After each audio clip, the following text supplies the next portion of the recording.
Abeka Matin. Avec nous, put me the song, put me the beat. Voici le fouet de N'Djasso. Ouais, ça fait mal. Yeah, le fouet, ça va me tuer.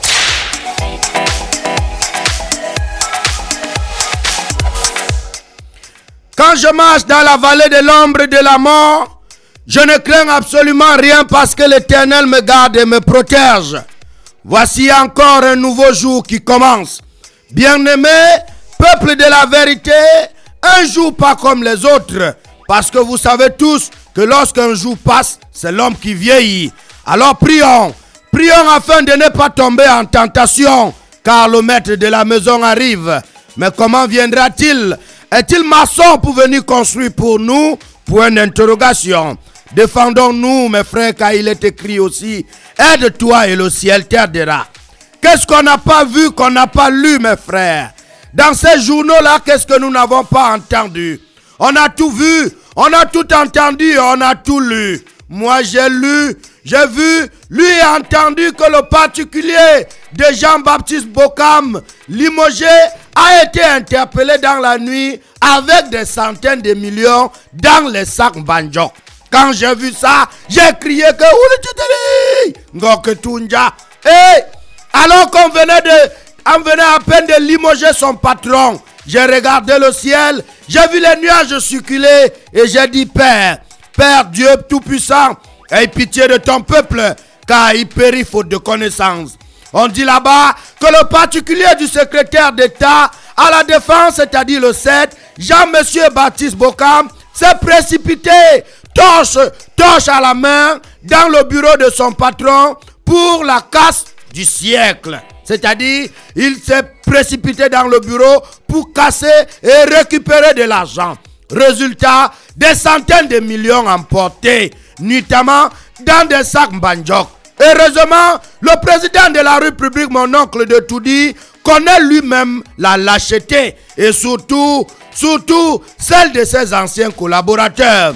Il avait déjà prescrit les institutions strictes de surveillance des bureaux des ministres démis de leurs fonctions, je vous le jure. C'est ainsi qu'a été repéré et appréhendé le braqueur, c'est-à-dire entre parenthèses, le particulier de l'ex-secrétaire d'État à la défense, en pleine forfaiture. Prenons ça comme ça en gros mots. Les agents de sécurité en embuscade, autant pour moi, ont trouvé de l'argent non seulement dans les sacs, mais également dans les poches et le caleçon de ce particulier de Tonton Bokam. Pris main dans le sac et dans le caleçon, il aurait même fait pipi sur certains billets de banque cachés dans son slip au moment où on lui posait des questions. D'où sors-tu avec cet argent? Comment as-tu fait pour avoir cet argent? Le gars a commencé à trembler. Les pipis ont commencé à couler. Il a voulu négocier, corrompre. Ça n'a pas donné. En tout cas, au moment où je vous parle là, lui-même est dans une cellule au CED où il a travaillé longtemps et peut-être il sera gardé longtemps.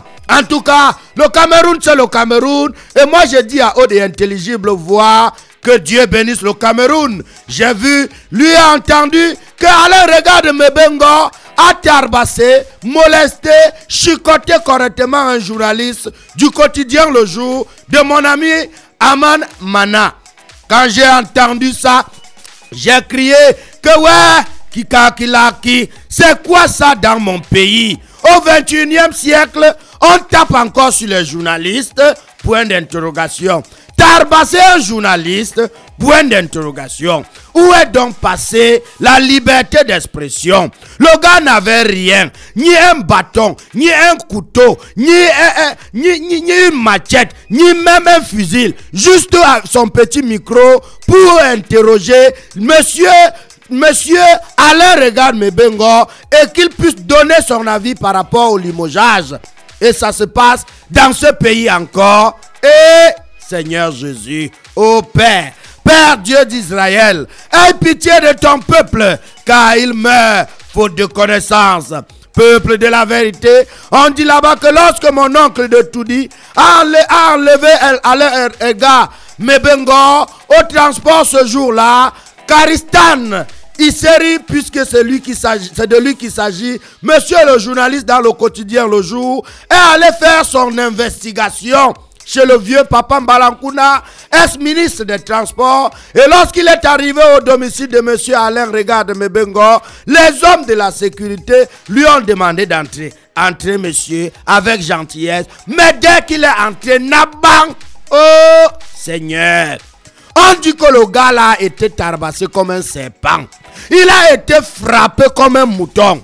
Il a été molesté comme une vipère. Pas de cette manière-là, mes frères. Et ça fait mal. Ça fait très mal. Le serpent, on a tapé quelqu'un comme le serpent. Vraiment, même le serpent, on ne frappe pas de cette manière-là. Tonton Mebengo et sa garde l'ont bastonné comme un cobra. Quand j'ai lu ça, j'ai crié que ouais, Seigneur, donc voici alors ça dans ce pays. En tout cas, je n'ai que mes pauvres larmes qui coulent de mes yeux, mais qui ne rempliront jamais une fourchette. Je les ai essuyés et j'ai dit, le Cameroun c'est le Cameroun. Et moi j'ai dit à haute et intelligible voix, que Dieu bénisse le Cameroun. J'ai enfin vu, lui entendu que le cavalier Yégué Djibril a lui encore été élu président de l'Assemblée nationale pour la 26e fois. Et j'ai chanté président de l'Assemblée nationale, cavalier Yégué Djibril. Président de l'Assemblée nationale, cavalier Yégué Djibril.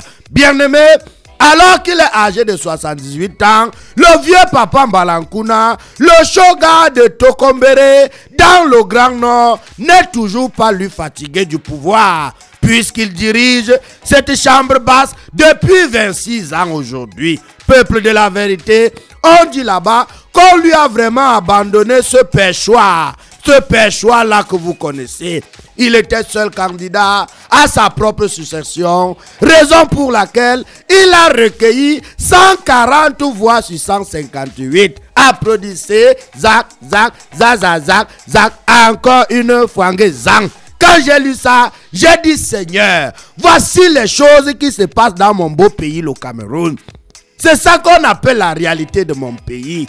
Mais qui va donc être candidat un jour? Qui va donc combattre ce monsieur un jour? En tout cas dans ce pays, lorsqu'on a un poste, il faut savoir aller chez le marabout et savoir signer indien.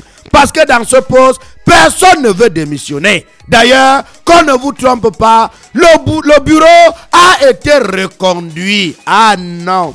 Ah, le gars a pris le pouvoir et on a reconduit tout le bureau. Vive mon beau pays, le Cameroun. Vive ceux qui sont pauvres dans le Cameroun, même s'ils vont mourir, car le Cameroun, c'est le Cameroun. Et moi, j'ai dit que Dieu bénisse le Cameroun. Ça choque, ça brûle, ça dérange, c'est compliqué, ça contourne même, ça vise, ça prend le virage, ça retombe et ça retourne sur place. Mais acceptez ça, mes frères. C'est comme ça. Professeur Ndiasso, c'est mon nom. J'ai signé à haute et intelligible voix le Mumbala international. Allez un peu, mes frères, et que Dieu achève en vous ce qu'il a l'intention de vouloir commencer.